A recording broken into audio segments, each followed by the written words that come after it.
Read this before? Dark is Rising? None of you? Wow. Dad talked about it a lot. Really? Whenever I told him I was taking this class and told him this was on here, he got very excited. Okay. If you read, and I didn't ask you to, but if you read the note from the author, apparently this is the new big thing to do, to preface your book with this kind of note.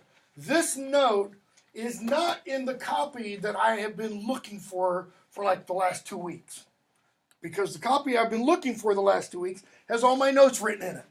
This one doesn't have any notes written in it. It's just got highlighting and pages folded back because I had to cram read this since Wednesday.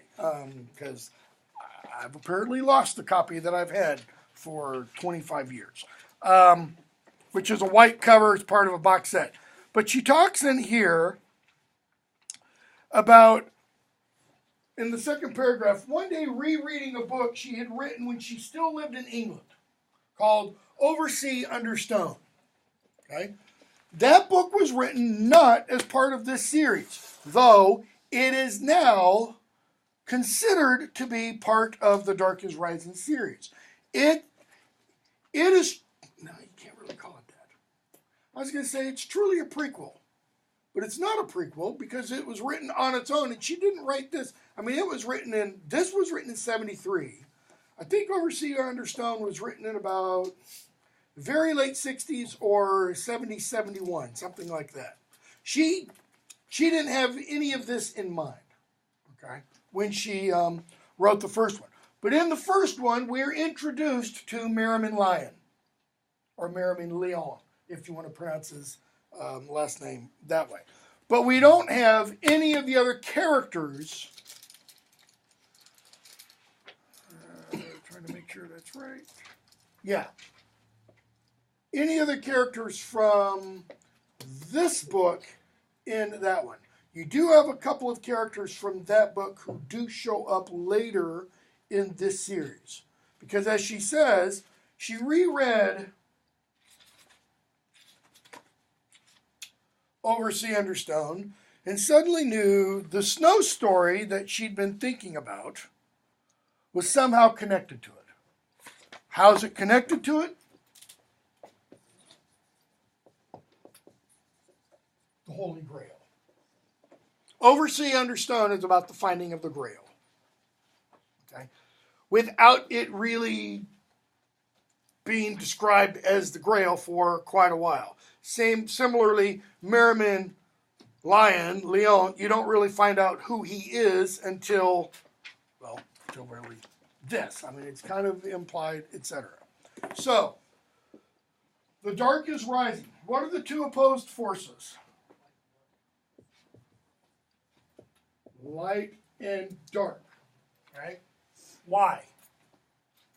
Why are these two forces opposed to each other? They're opposites? One can't exist without the other. Is that true? One exists in the absence of the other. One exists in the absence of the other. Which one? Darkness. Darkness is the absence of light. Light isn't the something of darkness. Okay? Darkness, what other terms could we use to describe these? Light and dark, good and evil. Okay? This is always, notice, a privation or a negation or an absence. It's a lack of something. Okay? Light, good, are not. Okay? They metaphorically, let's say, or metaphysically, let's say, they exist on their own. Okay? Now, obviously, we're only reading the first one of these. We're not reading all four. So you're not going to get the full force of her argument, because it is an argument. That is, there is an idea that she is attempting to get across through all 4 novels. And that is an idea every one of you is familiar with, whether you've read these books or not. Not because you've grown up in quote-unquote Christian or post-Christian or anti-Christian or whatever you want to call it. America has nothing really to do with Christianity. Okay? You're familiar with it because everybody in here, in one way or another, you're familiar with Star Wars. And it's the same idea that you have at the heart of Star Wars. These are what? The 2 sides of the Force. Is one side in the Star Wars saga, in the Star Wars worldview, so to speak, is one side necessarily more powerful than the other side? No. How do they, or how must they exist? In balance. And yet, what's the title? The Dark is Rising. What does that imply? Imbalance. You know, it's like that scene from the one, whichever one it is, the one bad Transformers, well, they're all bad, but Transformers, you know, you fall, I must rise, you must fall kind of thing. Notice there can't be equality. So if the dark is rising, what does that suggest about the light? The light must be falling. So equilibrium must somehow be brought back to the Force. Okay? Will the light ever win?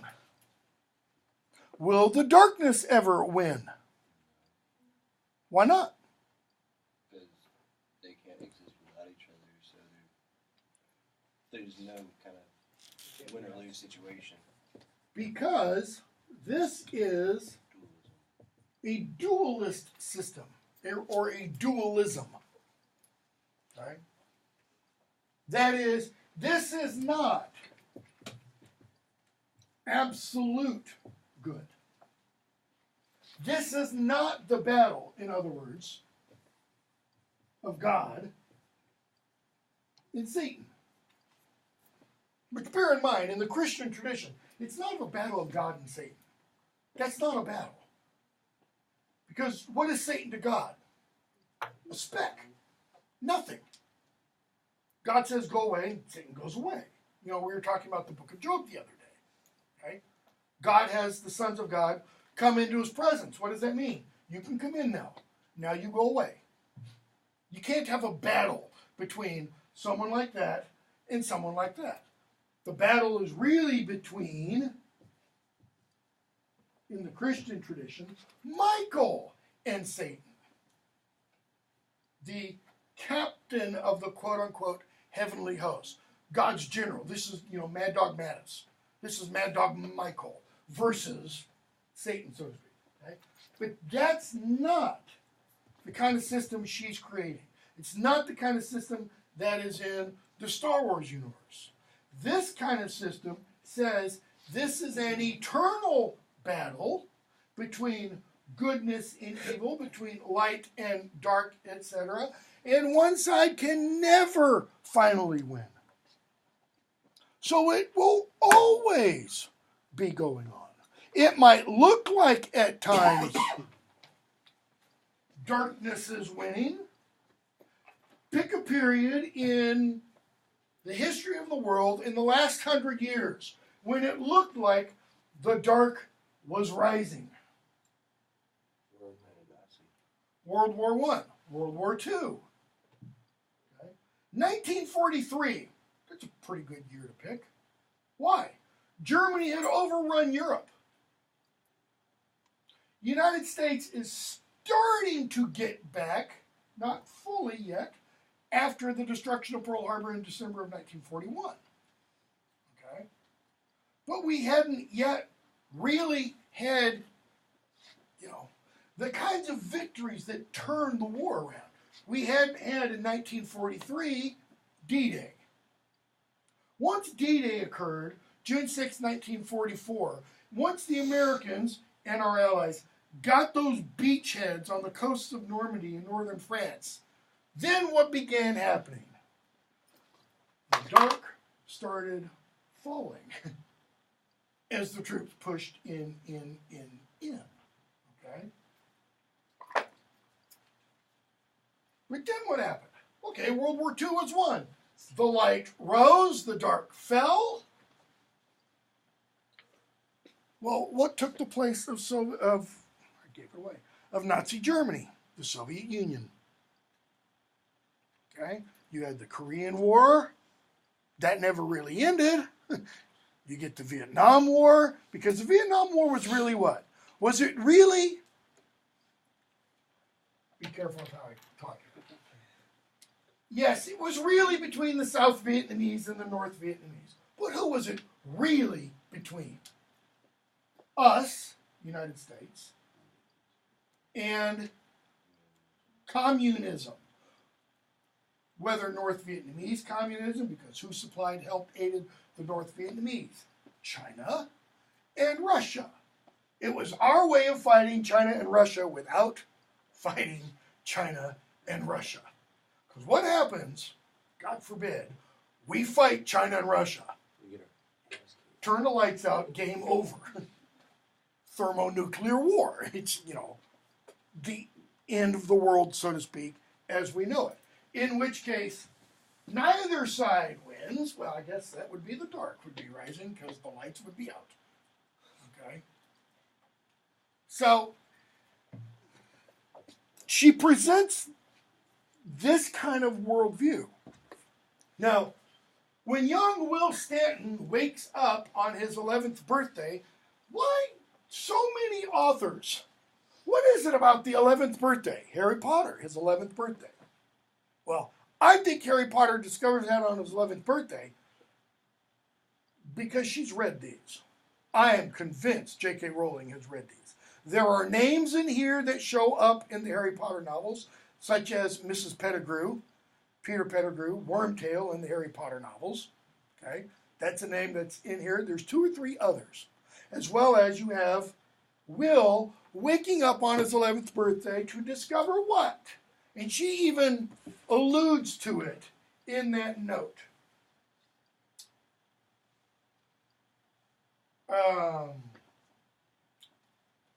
She says, I want to write a book. In her head, she said, I want to write a book in snow like this, but in Britain, about a boy who wakes up on his 11th birthday and finds he can work magic. Okay. Well, here he doesn't wake up on his 11th birthday because he's already been awake because the clock strikes 12, etc., etc. And she goes on and says,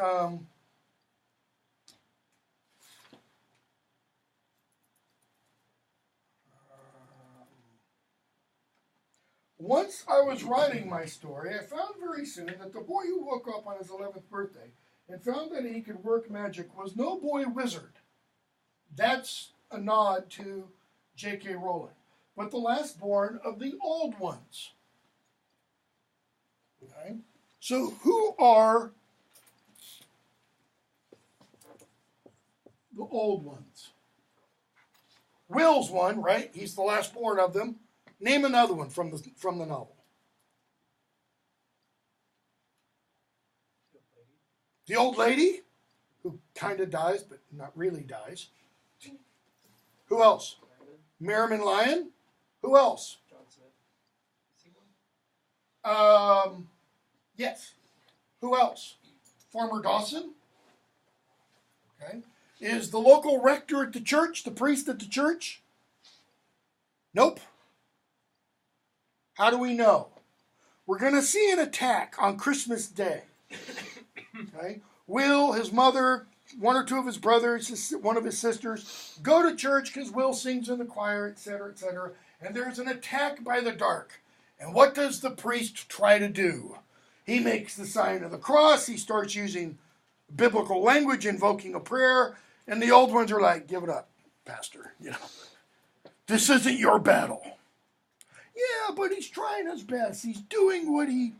And they say, yeah, but this predates Jesus. This goes back before Jesus. And Will's kind of like, well, there's not really any time there before or after. It's all just infinity. And the priest says, a little bit later, I don't know whether I need to exorcise you, cast demons out of you, or ordain you, make you a priest because of what you've just said. All right? So who are the old ones? Not their names. What kind of thing are they? Does she, in this book at least, does she ever actually tell us? No. They're just the old ones. How old are they? Oh, thank you. Okay. Merriman, we're told, he tells us, is the first of the old ones. Who is Merriman? Guesses? Think of the name. Merriman Lion. Merlin. He is Merlin. Okay? He tells us, he's going to tell us, I don't know that we'll talk about the exact passage. When he's with Will and he's at Miss Graythorne's manor back in the 19th century, and he has Hawken, the guy from the 13th century there, he talks about being before Hawken's time. And he tells us, that he served a lord who fought for about 300 years. Okay? Not that the Lord fought for 300 years, but Merlin and the Light fought for 300 years during this Lord's reign. Who was that Lord? Arthur. Let's see if I can find that passage.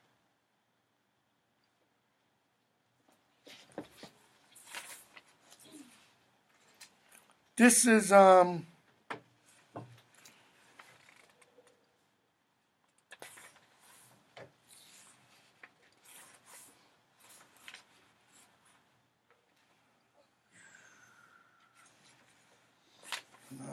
there.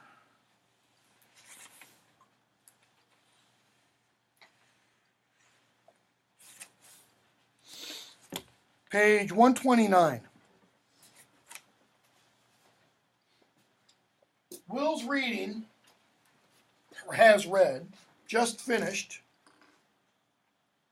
Actually, he's still reading it.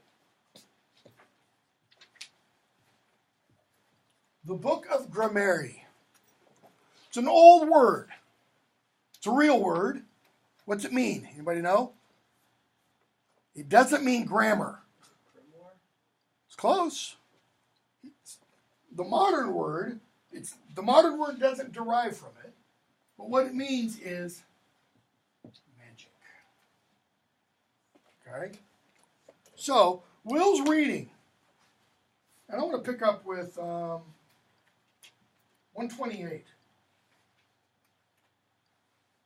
There came the story of the old ones. He saw them from the beginning when magic was at large in the world, magic that was the power of rocks and fire and water and living things, so that the first men lived in it and with it as the fish lives in the water. In other words, it was everywhere. Okay? And people accepted it. It wasn't something to be feared. It was something natural. He saw the old ones through the ages of men who worked with stone, with bronze, with iron, with one of the 6 great signs born in each age. He sees one race after another come and attack his island country. Notice, it's kind of implied the island that is named Britain, later England, whatever its original name is kind of the focal point. It's the center of this. And it keeps getting attacked. Okay? Each wave of men in turn grew peaceful as it grew to know and love the land. That is, people attack it, they move, they live there, and then it's implied the land kind of tames them.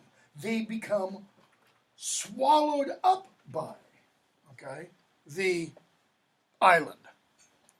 But always the dark was there, swelling, waning, gaining a new lord of the dark whenever a man deliberately chose to be changed into something more dread and powerful than his fellows.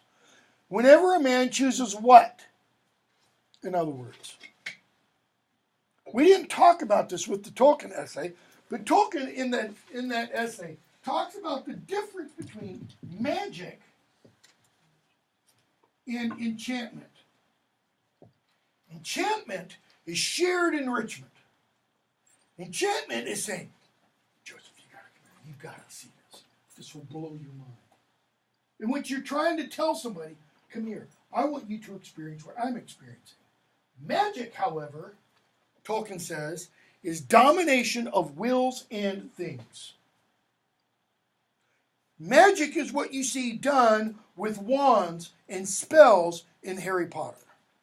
It is Wingardium Leviosa and making something levitate when the natural properties of that thing are to be heavy, or it's Imperio and making somebody do what you want them to do, or Avada Kedavra and killing somebody. Okay? There's no shared enrichment there. There's no, hey, look at this. It's domination. A new Lord of the Dark, whenever a man deliberately chose to be changed into something what? More dread and powerful than his fellows, who wants to become more than what everybody else is. For what purpose? To rule them. To be superior. Such creatures were not born to their doom like the old ones, but chose it. That is, they chose to become what they are. Does Will choose to be an old one? No. And notice, we'll go back to this, maybe. Can Will choose not to be an old one? No, he can't. It's a pretty big distinction between it and, let's say, the Star Wars system that I was talking about. Luke Skywalker chooses to become a Jedi Knight, right? He could similarly choose not to. Or he could choose to become, what else? A Sith. Will has no choice. He has no freedom. He has no will in the matter. So if he has no will in the matter, what does that say about this system, so to speak? It seems to me there's a flaw there, or there's a logical problem in it. There's got to be something, here you have light and dark again, something behind it that says, you will be an old one. The rest of you won't. And you have no choice. Because that thing, whatever that thing is, that's got to be back here. Notice, those who become dark, what? They choose it. The writer, Metothim, he is named, chooses to be dark. Okay? Hawken, sorry if I've given something away, but you should have read half of it. Hawken chooses to be an agent of the dark. Maggie Barnes chooses to be an agent of the dark. Notice, Will doesn't get to choose to be an agent of the light. He just is. Can he choose not to do anything? It's not quite clear. Because when the dark comes, it's like part of him takes over and he knows what to do. Why? Because that's the old one in him controlling. So, he saw a time, page 129, when the first great testing of the light came, and the old ones spent themselves for 3 centuries on bringing their land out of the dark, with the help and the end of their greatest leader, lost in the saving, unless one day he might wake and return again. That's Arthur. That's the myth of Arthur. Where is King Arthur now? Avalon. He's on Avalon. Why? He's resting and recuperating. He's getting strong again. For when England will have its greatest need of him. World War II wasn't it. I kind of think if old Winston Churchill believed in King Arthur, he probably would have said, all right, Artie, now's the time. Hitler's going to bomb us to ruin. You better come. Okay. Norman Conquest, 1066, when England became essentially a French province. Kind of imagine Harold Godwinson was thinking, now would be a good time to come back. Because they spoke French for 200 years before English finally won out again. So Arthur wasn't an old one, but Merlin was. Let's go back in the about 20 minutes we have.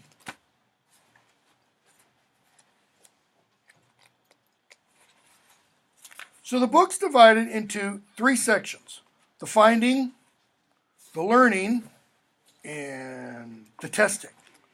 So the finding, what's the finding about? That first section. What is he finding? These things. Okay? He doesn't find all of them. By the time you get to the end of the second section, the learning, how many of them has he found? 3. He has the iron one. He has the bronze one. He has the stone one. Actually, take that back. 4. And he has this one. Okay? Is that right? Does he have the bronze one?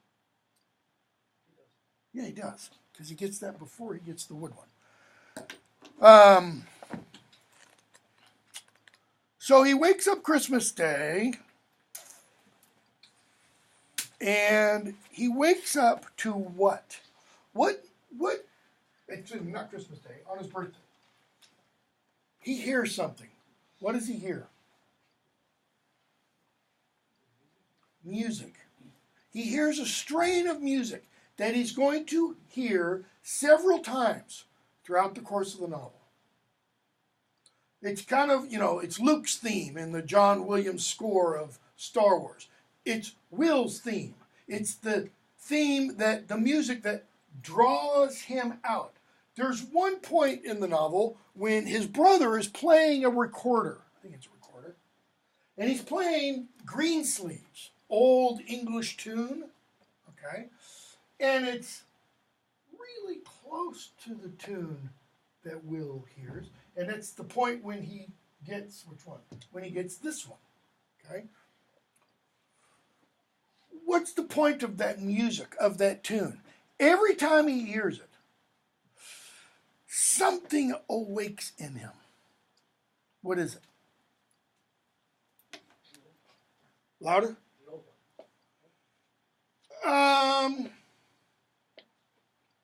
Yes and no. I mean, yeah, that kind of is the bell to wake up the old one, but there's something else that awakens in him.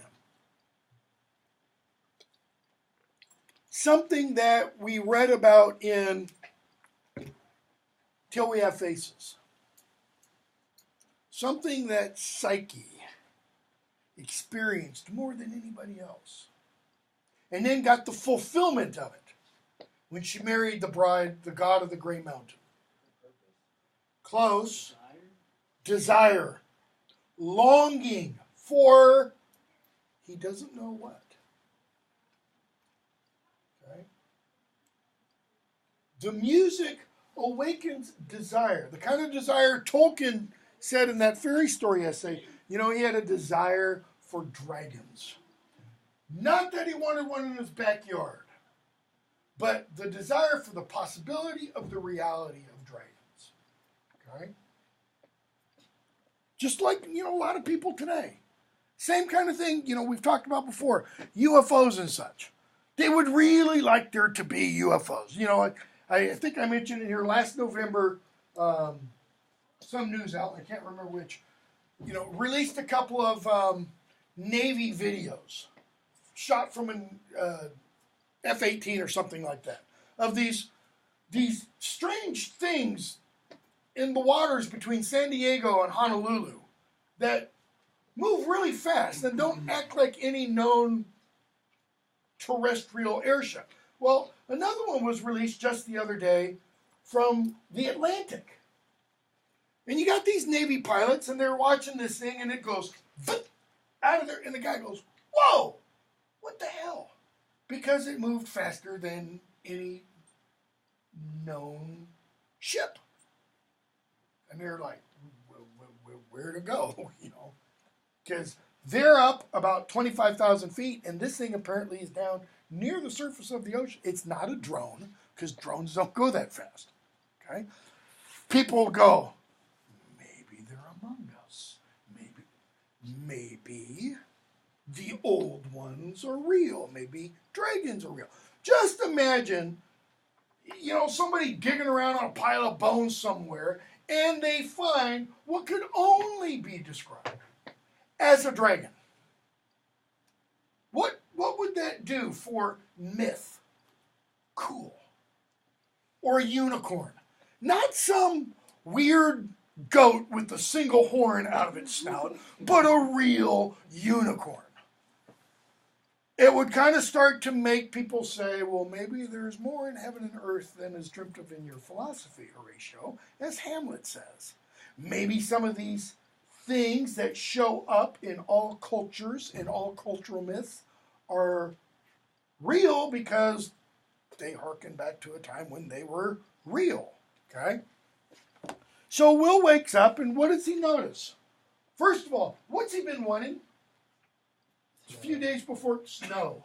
He wants snow. He wants there to be snow. He wakes up, morning of his birthday, and there's thick, deep snow on the ground. Nobody else wakes up. So what does he do?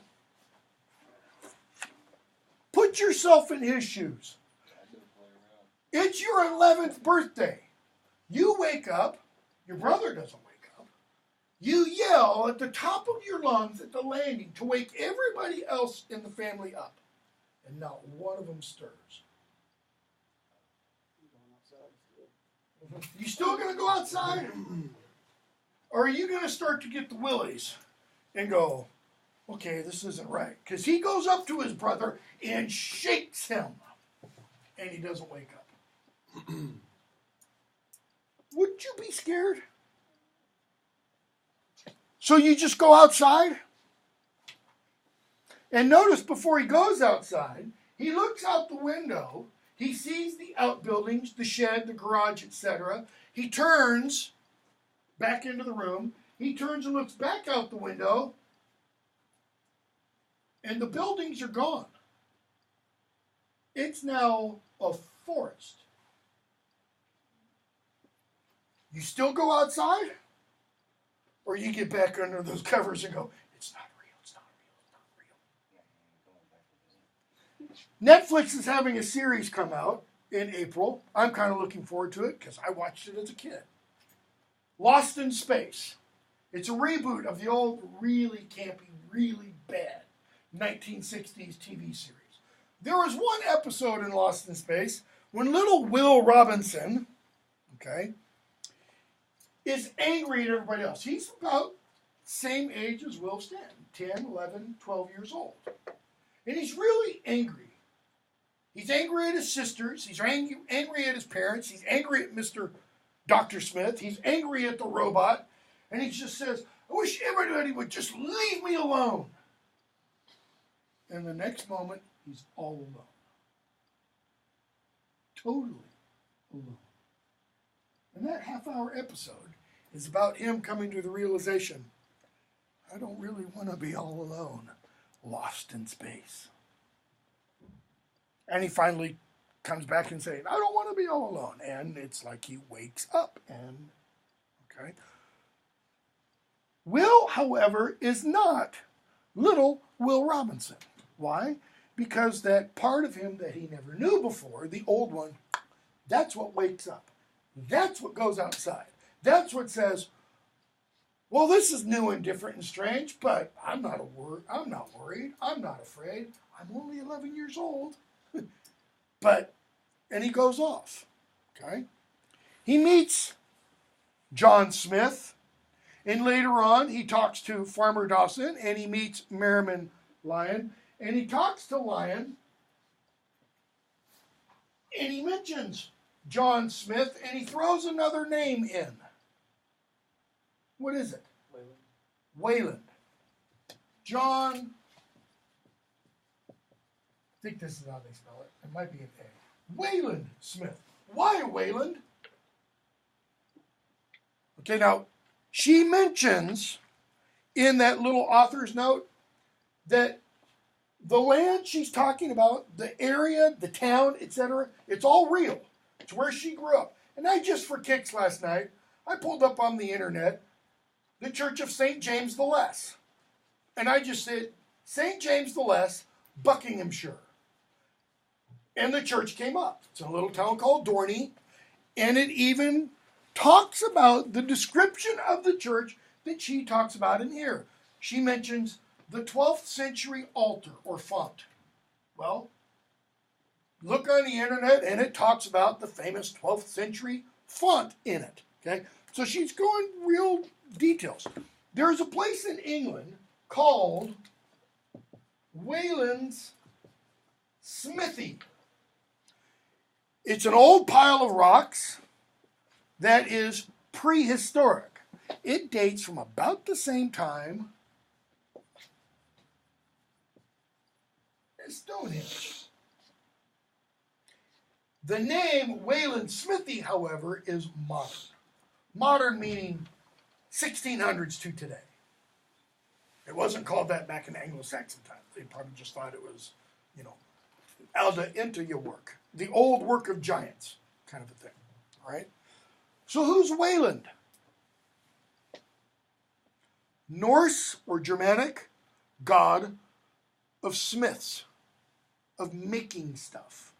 In the Old English poem Beowulf, Beowulf wears a corselet of armor made by Wayland the smith. Who is Wayland's counterpart in Greek and Roman mythology? Hephaestus in Greek, Vulcan in Roman. Okay? So you have, guess what? You've got the same kind of character in Slavic mythology. You've got the same kind of character in Italic mythology. You've got the same kind of character in Indian mythology. So all of these myths have a god of making stuff. Why? Because making stuff is pretty important to live. So the people that produced, that is, the people that all of these national origins came out of, the Indo-European people who lived around 5000 BC, were interested in people who could make things out of stone, iron, wood, etc., etc. Okay? So he mentions John Wayland Smith, and he goes, wait a second, how did I know he had that name? And Merriman kind of says, well, it's because you're waking up to the old one within you. Okay? And he has a series of, I don't know what you want to call them, adventures.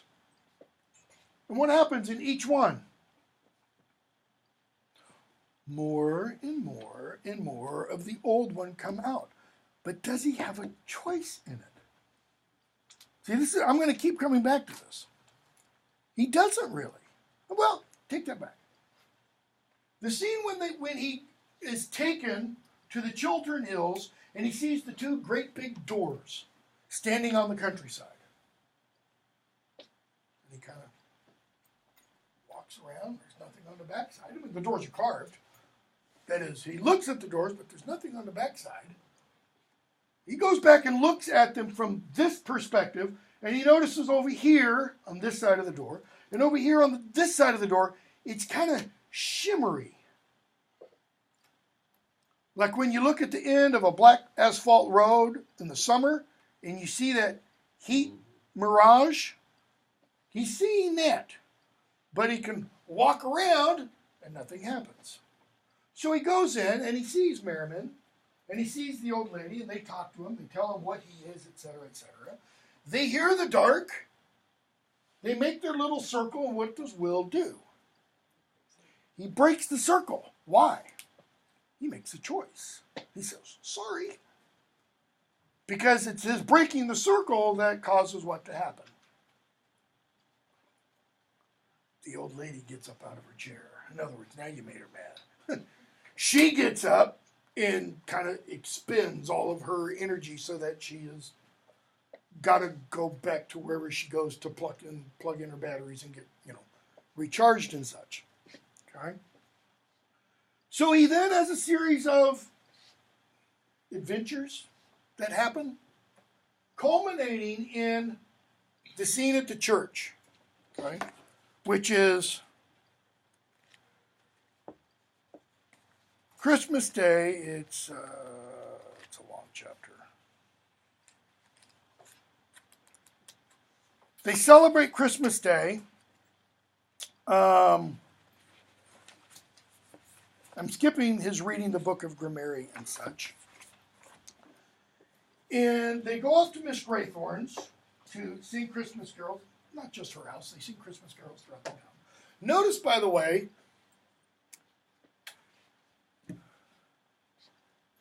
okay, what time of year is it? Winter. What else? It's Christmas. We are told by Merriman that from Christmas Day to 12th night, what will happen from this point to this point? The dark will reach their strongest point. In other words, Christmas Day isn't when the dark will have its strongest. It will get stronger and stronger. What starts happening on Christmas? Well, the rider comes into their house, meets everybody, okay, takes a strand of, I think it is Mary's hair, which comes up later on. Why 12th night? What's so important? Okay? These are what are called the 12th in English society, the 12th night revels. From Christmas Day until January 6th. Okay? The Christmas Carol, the 12 days of Christmas. Okay? That's what it's talking about. In kind of traditional English culture, it wasn't the build-up to Christmas like it is in our society that was celebrated. That's why, when do they get their Christmas tree? Not Thanksgiving, not the week after, not the week after. They put their Christmas tree up when? Christmas Eve. Okay?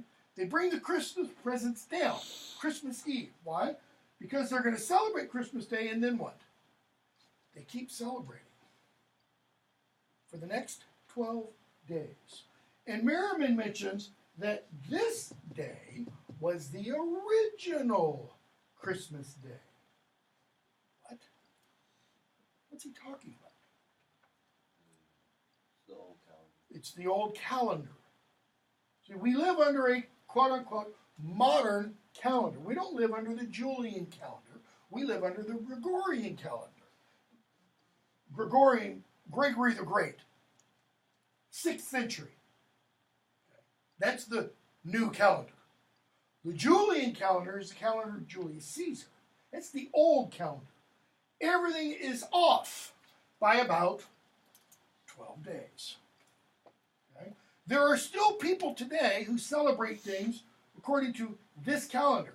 In the Orthodox Church, they're called Old Calendarists. Russians, for example, celebrate Christmas when? January 6th. They don't celebrate it December 25th. All right?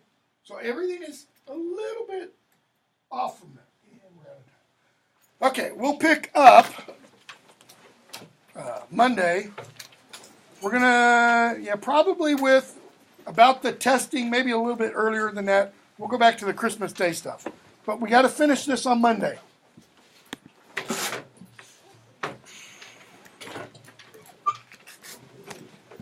Might have a quiz.